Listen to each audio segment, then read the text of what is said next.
Our feathered friend was not quite ready to fly south and avoid the cold just yet. He had to see one last football game. Lovell versus Lyman for the 2A state championship. First quarter, Lovell wearing the white jerseys, testing their luck against the #1 defense in the state in all classes. Dylan Hulkren's pass was right on, but Dalton Schofield was just barely able to get a hand in and break it up at the last moment. Lyman was only giving up a little more than 100 yards per game coming in. Then they would get their turn on offense. It took a couple of pushes, but Branson Bradshaw would get in on the second effort. This drive was aided by 2 face mask penalties against the Bulldog defense. Lyman is on the board first, leading 8-0 after the first 12 minutes. Second quarter, the defending champs had to come up with a new trick to move the ball, and this one was a beauty.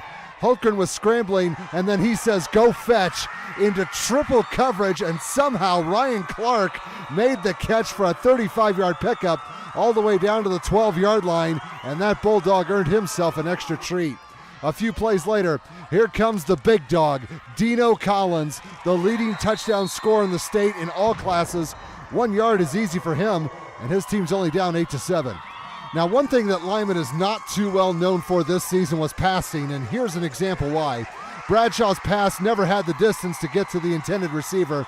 Nathan Grant has himself an easy interception that he'll run back into enemy territory, throw in a late hit penalty, and Lovell would set up shop at the Eagles' 22-yard line.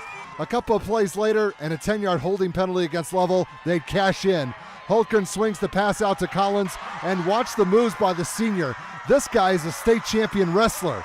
If he can put on moves like that with the lower half of his body, just wait until he gets someone on the mat. Everyone is in trouble.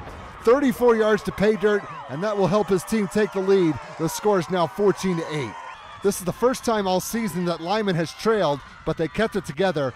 Bradshaw will muscle his way through the line and score from 2 yards away. The senior had 143 yards rushing and scored 3 times as his team would retake the advantage, leading 16-14 going into the locker room. Third quarter, the Bulldogs knew that it was hard to run against the opposition, but passing was a different story. Hulkren finds Hiram Hopkin open, and the junior will get about 5 more yards after the initial hit. Any offensive coach likes that. A 41-yard pickup, and they were trying to sniff out another score on this drive. The Bulldogs are trying to add some bite to their bark on this drive, but Grant is going to lose the ball before he can cross the goal line. Marty Rollins would recover for Lyman at the inch line. Not the greatest of spots, but at least that saves 6 points for the time being.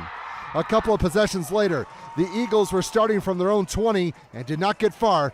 Kyle Stokes will put the ball on the ground, and Drake Welsh will dig it up for the Bulldogs, who now have another great opportunity as they would start a drive on the opposing 23-yard line. On the next play, Lovell knew they had to strike quickly, and that was the plan all along. Hulkren connects with Austin Ellis, who is open at the 12. He just has to get around one guy and make it to the pylon, which he eventually will for a 23-yard score. Coming into this game, Lyman's defense had only given up 18 points on the entire season. This score enabled the Bulldogs to double that number plus extra. They were up 20-16 going into the final 12 minutes. Fourth quarter, the Eagles were passing again, and just like before, not a good idea. I'm not sure where the receiver was on that one. Ellis gets an easy INT, and he might have taken that back all the way had he not cut back just before midfield. His team was winning the turnover battle, but they could not cash in on that one and had to punt the ball away. Lyman would get another possession, this one deep in their own territory, and by now I think you know what's going to happen. Bobby Wingleth will bobble the pass, and Grant has another interception, another turnover, and Lovell would have another short field to work with on their next possession. But then the tide of the game would start to turn, and it happened on the next play. Hulkren has a sea of blue heading towards him, and he's going to get swallowed up by Dustin Rollins for a 10-yard loss. That was the break that Lyman needed, but another one would be even better. The Bulldogs were looking for a quick finish, but they may have been too quick for their own good on this one. Forrest Rockhill got the tip on the far side, and Stokes would get the turnover. The defense did their job. Now the Eagle offense needed to get to work big time.